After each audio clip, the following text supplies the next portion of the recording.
निरंजनों से संसार माया परिवर्जितों से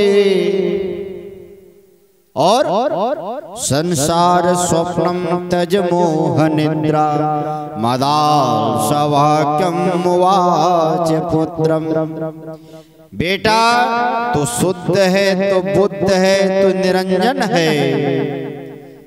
इस संसार तो परिवर्तनशील है, यहाँ एक जैसा कभी नहीं रहता है।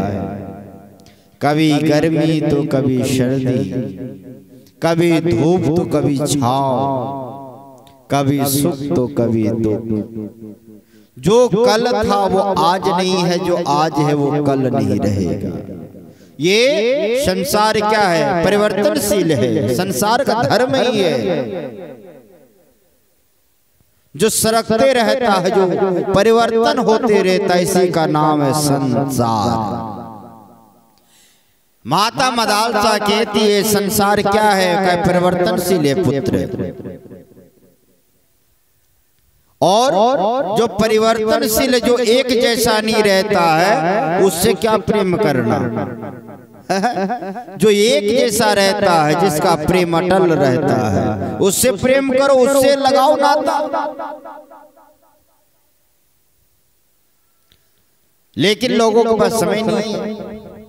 संसार स्वप्नवत है, संसार स्वप्नम। ये संसार स्वप्नवत है। आप कहेंगे स्वप्नवत है, आप कहां से बोल रहे हो महाराज? ये माता मदालसा का वाक्य है, कोई अपनी जेब की बात में नहीं बोलता। संसार स्वप्नम तज मोह निद्रा। ये संसार स्वप्नवत है और मोह की निद्रा में सभी सोए हुए हैं। हमारे संत महापुरुषों ने तो यहां तक कहा,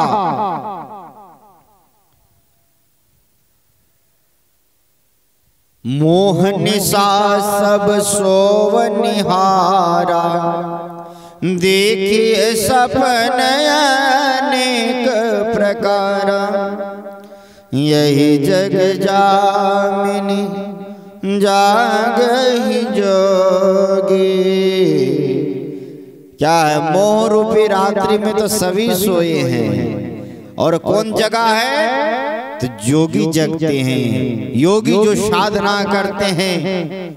हर बात के संसारी लोग तो खर्राटे का नींद लेके रात्रि को सो जाते हैं, लेकिन योगी वही होता है जिसने योग संसार रूपी निद्रा से, जिन्होंने अपने आप को हटा लिया और उस परम तत्व को जिसने प्राप्त कर लिया, अपने आप को उसमें मिला दिया, वही होते हैं योगी।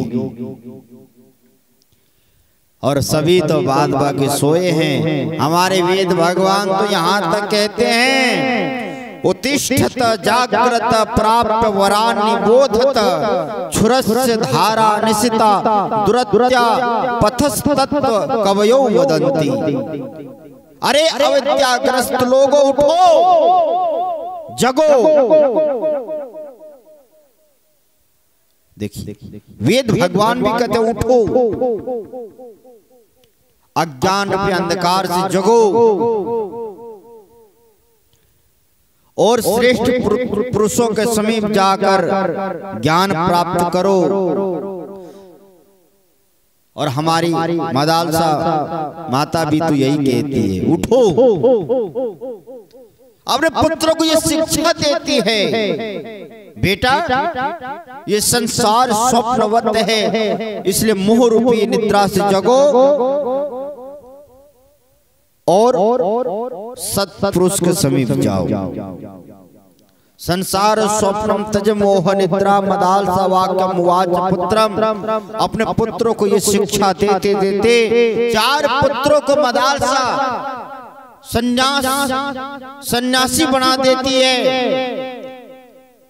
उनके जो पति थे सम्राट,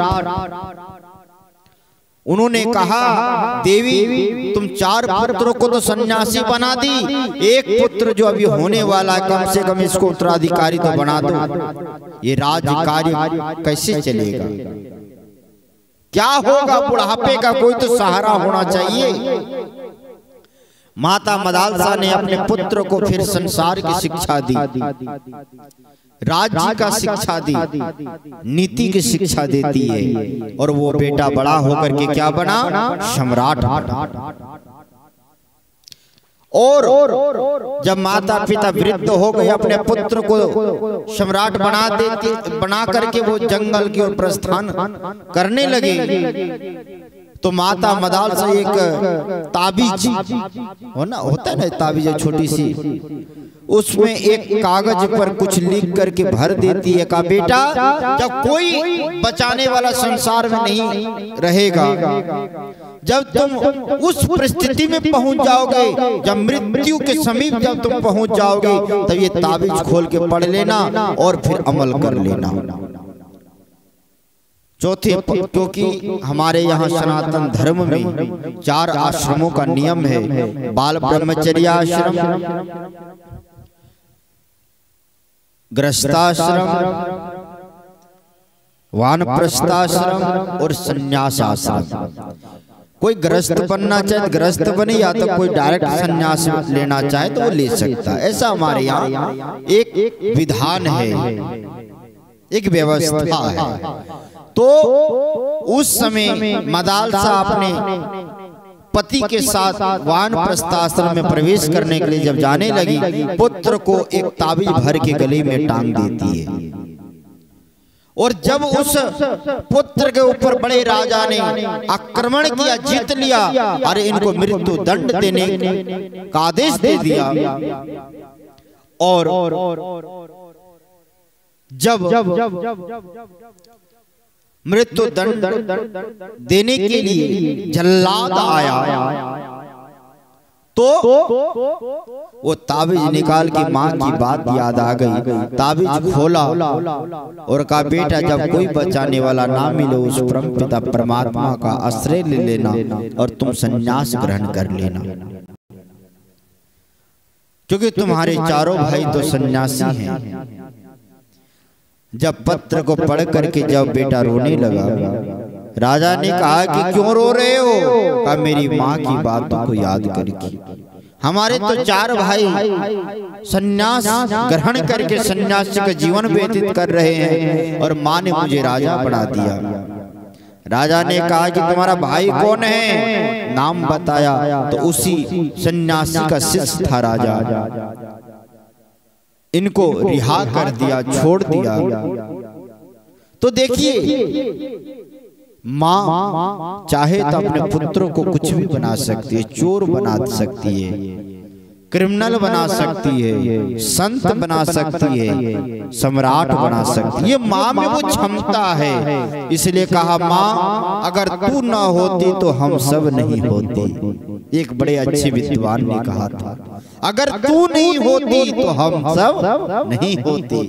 माँ की महिमा बहुत है साहब, माँ से बड़ा तो संसार में कोई नहीं है। स्वामी विवेकानंद माँ की बहुत बड़ाई किया करते थे। किसी सज्जन ने कहा कि अब माँ के लिए इतना कुछ अब कहते हो, क्या पिता कुछ नहीं है? स्वामी विवेकानंद ने कहा, मैं इसका उत्तर कल दूंगा। और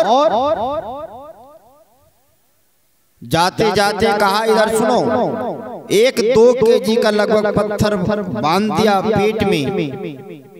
कहा तुम जाओ, ये पत्थर को खोलना नहीं, कल आना। गया, क्रोध में था लड़का, चला गया।